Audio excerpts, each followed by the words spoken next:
Siang semuanya. Siang. Gimana kabarnya hari ini? Baik. Oke, masih semangat ya? Masih. Sebelum kita mulai pembelajaran pada hari ini, mari kita berdoa terlebih dahulu supaya dalam pembelajaran kali ini bisa lancar dan bermanfaat untuk kita semua. Doa mulai.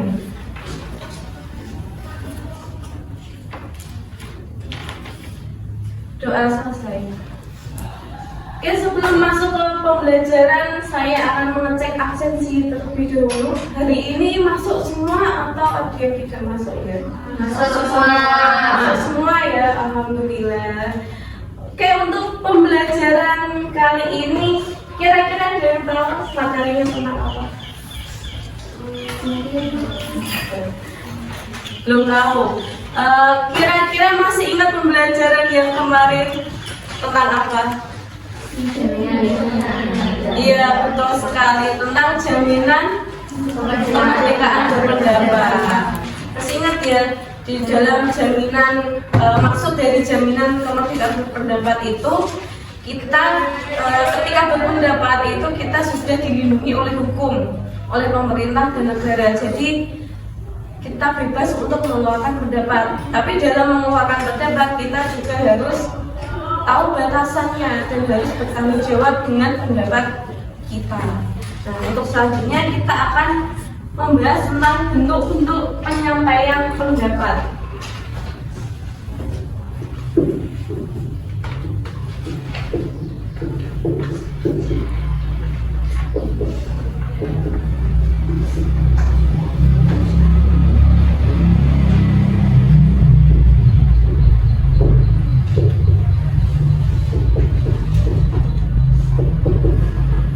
Bentuk-bentuk penyampaian pendapat. Jadi kemerdekaan berpendapat warga negara itu dapat disampaikan secara lisan dan tulisan. Jadi bentuknya itu ada lisan dan tulisan. Ada lisan dan ada juga yang tulisan. Nah, yang penyampaian pendapat secara lisan ada yang tahu contohnya apa? Lisan yang lisan atau secara langsung pidato terus ceramah diskusi dialog atau wawancara.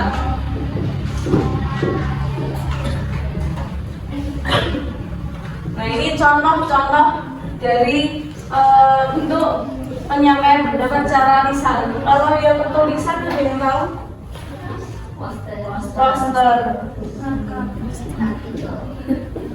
Poster, artikel, koran ya.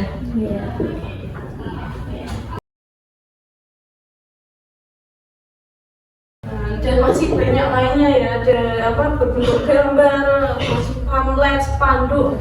Nah, itu adalah contoh yang tulisannya. Nah, dalam pada era kemajuan teknologi informasi ya saat ini, kita kan sudah mengalami kemajuan teknologi. Kita dapat menyampaikan ide atau gagasan itu melalui media sosial. Secara lisan, pendapat dapat dituang ke dalam video kemudian diunggah ke media sosial. Kalau secara tulisan, pendapat dapat dituangkan dalam bentuk unggahan atau status. Jadi ini secara lisannya atau secara langsungnya. Kalau zaman dulu itu kan belum ada media sosial. Jadi mereka kalau pendapat ya secara pidato, ceramah, diskusi, wawancara. Tapi sekarang kan kita sudah modern, teknologinya sudah maju. Jadi kita bisa berpendapat dengan kita merekam diri kita sendiri kemudian diupload di media sosial. Itu secara lisan kan kita yang ngomong. Contohnya seperti itu ya. Kemudian kalau yang tulisan, misalkan kita membuat komentar pendapat itu secara tulisan kemudian diunggah di media sosial. Nah, jadi bentuk dan tata cara penyampaian pendapat di muka umum itu berdasarkan ketentuan Undang-Undang Nomor 9 Tahun 98 tentang kemerdekaan menyampaikan pendapat di muka umum. dan peraturan pemerintah pengganti Undang-Undang Nomor 2 Tahun 1998 tentang kemerdekaan menyampaikan pendapat di muka umum. Nah, ini ada bentuk dan cara penyampaian.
Nah, ini bentuk dan cara penyampaian pendapat di muka umum berdasarkan Undang-Undang Nomor 9 Tahun 1998 dan Undang-Undang Nomor 2 Tahun 1998. Ini ada dua jenis.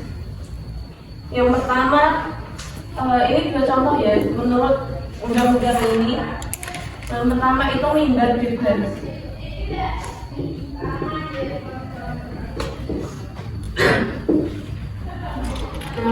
Mimbar bebas itu kegiatan penyampaian pendapat di muka umum yang dilakukan secara bebas dan terbuka. Jadi penyampaian pendapat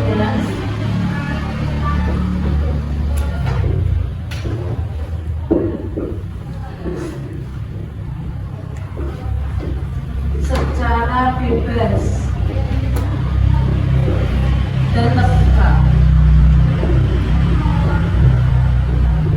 Pernah kalian lihat yang kayak khotbah Jumat itu? Nah, itu kan mimbar, tapi itu bukan mimbar bebas. Seperti mimbar bebas, jadi dia itu berada di atas podium gitu ya. Terus kemudian ada yang mendengarkan. Nah, itu contohnya seperti itu. Kemudian yang kedua ini ada pemaparan melalui media massa.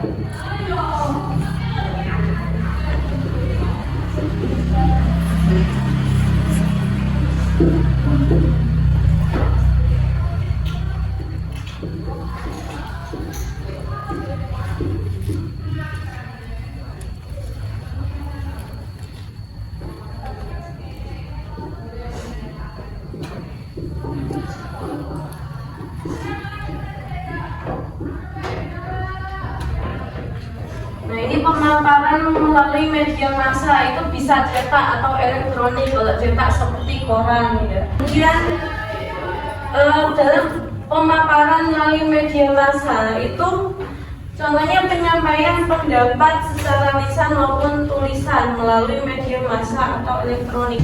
Nah, dalam penyampaian pendapat di muka umum itu dapat dilakukan di tempat-tempat umum yang dapat didatangi atau dilihat oleh setiap orang. Jadi penyampaian pendapat di muka umum itu dapat dilakukan di tempat terbuka. Ya, meskipun demikian penyampaian pendapat di muka umum itu ada Undang-Undang Nomor 9 Tahun 1995 itu ada beberapa tempat yang tidak boleh untuk dilaksanakan mengemukakan pendapat di lokasi-lokasi tersebut ya. Ini contohnya yang pertama itu ada di lingkungan istana kepresidenan. Jadi kalian nggak bisa itu mau demo atau mau unjuk rasa di sana, itu tidak boleh. Kemudian tempat ibadah, kalau mau kampanye misalkan nanti kalian jadi DPR atau mau calon jadi presiden, silakan kampanye tapi tidak boleh di tempat ibadah. Namanya tempat ibadah itu tidak boleh, ibadah manapun tidak boleh. Kemudian instansi militer, di markas TNI, markas polisi tidak boleh itu. Kemudian di rumah sakit boleh. tidak sembunyi-sembunyi.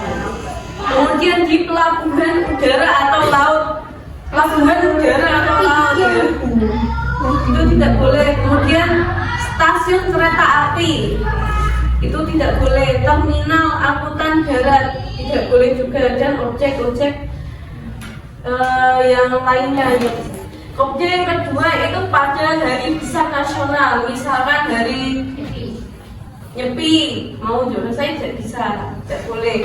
Kemudian hari apa? Hari Idul Fitri lah, itu tidak boleh, itu kan hari besar. Kemudian apa? Kemerdekaan, hari pahlawan tidak boleh. Kemudian pada malam hari tidak boleh, nah, itu tidak boleh ya. Kemudian di ini apa namanya, stadion lapangan sepak bola itu juga tidak boleh. Sampai sini ada pertanyaan? Ya. Sudah paham semuanya? Ya. Oke, kalau sudah, ini materi kita sudah selesai. Kemudian saya punya soal diskusi untuk kalian diskusikan dengan kelompok kalian. Untuk kelompoknya saya yang membagi, nanti ada 3 kelompok, kelompok A, B, dan C. Untuk diskusinya silahkan diskusi dengan teman-teman kelompoknya. Yang namanya diskusi itu harus mendengarkan pendapat dari teman-teman yang lain. Jadi jangan hanya merasa pendapatmu sudah benar, kemudian mengabaikan pendapat teman-teman. Itu ya. Ya.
Contoh di sekolah. 1. Menyampaikan pendapat saat diskusi kelas. 2. Menulis saran di kotak aspirasi OSIS. 3. Menyampaikan kritik kepada guru dengan sopan. 4. Mengusulkan kegiatan sekolah melalui rapat OSIS atau kelas. Setuju gak dengan pendapat teman-teman kalian? Selanjutnya, sebelum saya akhiri pembelajaran, saya nanti ada tugas lagi untuk kalian. Ada 5 soal ini. Nanti kalian kerjakan sebagai tugas di rumah. Kemudian tugas yang kedua, kalian silahkan pelajari materi berikutnya. Materi setelah ini ya. Jadi materi berikutnya yang akan kita bahas di pertemuan yang akan datang. Dan ada pertanyaan atau tidak? Kalau tidak ada pertanyaan, sebelum kita akhiri pembelajaran pada siang hari ini, mari kita baca alhamdulillah bersama-sama. Alhamdulillahirabbil alamin. Oke, yang dapat saya sampaikan kurang lebihnya mohon maaf. Kita ketemu lagi di pertemuan berikutnya. Assalamualaikum warahmatullahi wabarakatuh. Waalaikumsalam.